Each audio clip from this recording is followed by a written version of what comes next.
What's up everybody and welcome to the channel. Today we're taking a look at the all-new 2025 Toyota Camry. This one's finished in Supersonic Red, does have the two-tone roof. It's an XSE model. MSRP is $40,500. Let's take a look at what is powering the newest Toyota Camry. Pulling the hood latch. So the new Camry is only a hybrid. So if we go ahead and find the latch, one thing kind of funny, the hood weighs a ton. Actually really heavy, which is kind of crazy. Popping this down since the hood is boiling hot on a hot summer day. But underneath the hood, you're gonna find the 2.5 liter inline 4-cylinder hybrid motor. It has 225 horsepower with 163 pound-feet of torque. It does have the eCVT transmission and front-wheel drive. All-wheel drive is available. Car weighs in around 3,600 pounds, has a 13-gallon fuel tank, and you can expect 48 miles per gallon in the city with 47 out on the highway. Go ahead and close this, get that back in its slot. First off, this color is gorgeous in the sunlight. This is a really pretty looking car. You're gonna see the LED headlights with a nice LED daytime running light. This is part of the turn signal and everything. I love how the bodywork kind of cuts into it like the new Prius. Blacked out Toyota badge, nice grille up above, and I love how the XSE gets a body colored grille. It looks really good, definitely fits this exterior. Lots of openings as well to provide cooling. DRLs down below with functional inlets right here to provide some airflow through the wheels. Got a nice front splitter with this cool winglet, giving it a more aggressive, sharp body look. So it's a good looking car. I don't think you can find a bad angle. Nice sharp body lines from the bumper into the hood, which look really good. And then as you make our way around the side, just comes together very nicely. You have a two-tone set of wheels and a nice multi-spoke design, sharp body line throughout the front fender, and then one sharp line throughout the whole side profile.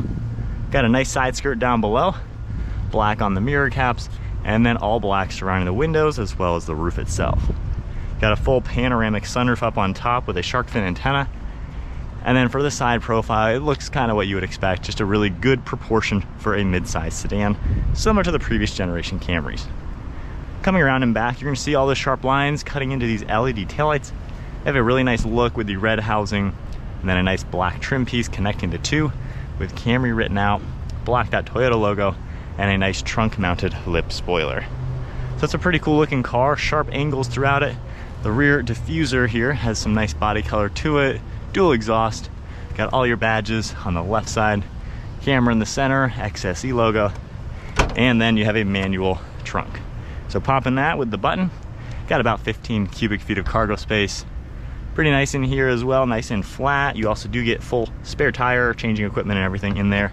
And then manually pulling these, we can unlatch the rear seats. So taking a look from here, we can pull these down now. And you can see a nice opening into the trunk. They're gonna fold pretty flat to really maximize all the space the Camry has available. So this interior does have the genuine leather. Nice to see that available on the XSE. And then this is a 3-seater back here. Wouldn't mind the headrest getting out of the way more for better visibility, but not bad. Armrests and cup holders in the center. Air vents and plugs down below with storage on the back side of these seats. On the rear door panel, you do have some padding right here, just some vinyl, and then just plastic elsewhere. And then I like on the seats, they're gonna be perforated in the center with the blue, which is kind of cool. You can kind of see it maybe. In back at 5'11", I have plenty of space with the driver's seat at my height. Pretty good rear seat, honestly. Nice recline, comfortable seat overall. Good use of amenities and space. So I really can't complain back here. If you're gonna buy this as a family car, you should be pretty good, even with adults back here. Taking a look at the front seat now, door panel is a little bit nicer with soft touch plastic, the leather insert with the perforations, a little bit more padding. All of your controls, of course, storage down below. You're gonna see power seats as well. And another look at the smooth black leather with all the perforated leather. Looks really nice, great set of front seats, and then a leather wrapped 3-spoke steering wheel. This also has these sport pedals down there. And then firing it up, let's get some AC on a hot day. But you're not really gonna hear the engine turn on necessarily, given this is a hybrid. So right now everything is on. We have controls on the left side of the steering wheel, some Bluetooth and audio, along with the screen control up above. Cruise control over on the right side, some black trim, and then there are paddle shifters for the eCVT. So it gives you a little bit more control. You also can see the stalk on the right for windshield wipers, turn signal and headlights on the left, And then in the center, you can scroll left and right, see a few different things, and then holding down the OK icon, you can actually adjust each screen. So pretty cool to see the configurability that this car is going to offer. I think it's a pretty good use of space and technology.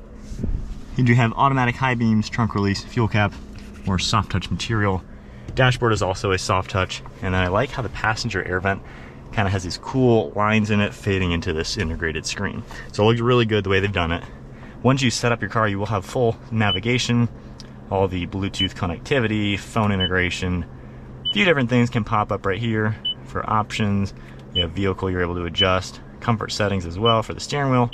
Some trip information can pop up as well. So you got a pretty good amount of information in this screen, very easy to use. And then if we go ahead and put it into reverse, you have a nice HD backup camera.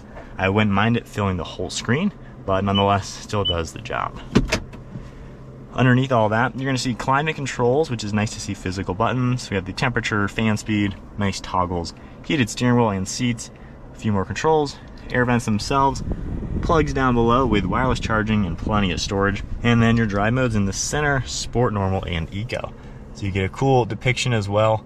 There is an EV drive mode. You can use this for slower speed if the battery is available. And then you can see nice padding for the armrest, plenty of space down below, and then a pretty nice glove box as well. One last look at the interior. I like how the leather even kind of goes up to here, fading into the door panel. It's a good place. I mean, it's a nice place to be. Good use of materials. Not all too fancy, but it gets the job done. We have a massive sunshade for the roof. You can see your dome lights, and then we have buttons down here for the garage door buttons. Setting off now in the Toyota Camry, giving my thoughts on how this drives. I like the hybrid drivetrain, honestly. Now the eCVT transmission is not your typical CVT. It doesn't have those mirror image cones with like the belt going back and forth. It's nothing like that, much less moving parts, and you don't really get the same whiny aspects of a generic CVT. So this one in the slow speed, it gets up and moves much quicker. Like traction control just came on, sharp turns getting up, you'll literally spin the front tires. And it gets up to speed quickly. It's a pretty peppy car. Comparing it to some of the competition that's also a hybrid, 50 mpg cars, this is peppy. It's pretty nice to drive. You don't get that annoying noises when you're accelerating. It just kind of sounds normal-ish. You don't hear the gear changes, but nonetheless, it's a pretty decent CVT. Now you can go into a manual mode, and you can kind of shift the car. You can kind of hear how there are specific gear programming basically with this vehicle. And when I downshift, you can hear and feel kind of that lower gear range. So it's cool that they offer you that. The different drive modes help a little bit too. When you're in sport mode, it does get a little bit more peppy. And I like how you feel that electronic power assisting the acceleration. So right there, you can feel both. Engine kicks in and it gets up to some speed. Now, I wouldn't mind the hybrid integration being a little bit smoother. I think the Hyundai, honestly, a little bit more refined feeling, but nonetheless, this still does do a pretty good job just kind of managing the engine along with the electronics, and it does make for a pretty nice drive. Now, this is a little bit more on the sporty side versus luxury side, so you're gonna feel a little bit of the bumps when you're driving in the car. It still is a nice refined ride, but it's got that sport tune suspension to where you can kind of feel that a little bit. It does make for a more fun factor with this car. Like when you're hitting turns, it's no sports car, but it's a little bit more fun to play with this car, hitting some turns, accelerating. So this is kind of that hybrid for the person who actually is into cars, is more of an enthusiast, but you need like a daily driver. This kind of has that vibe to where you could daily drive this, get 50 miles per gallon, and enjoy being in a nice vehicle, but also get the economical aspects.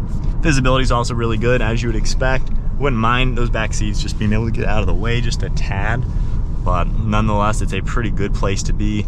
Plenty of room for the driver as well. The seats are nice and comfortable.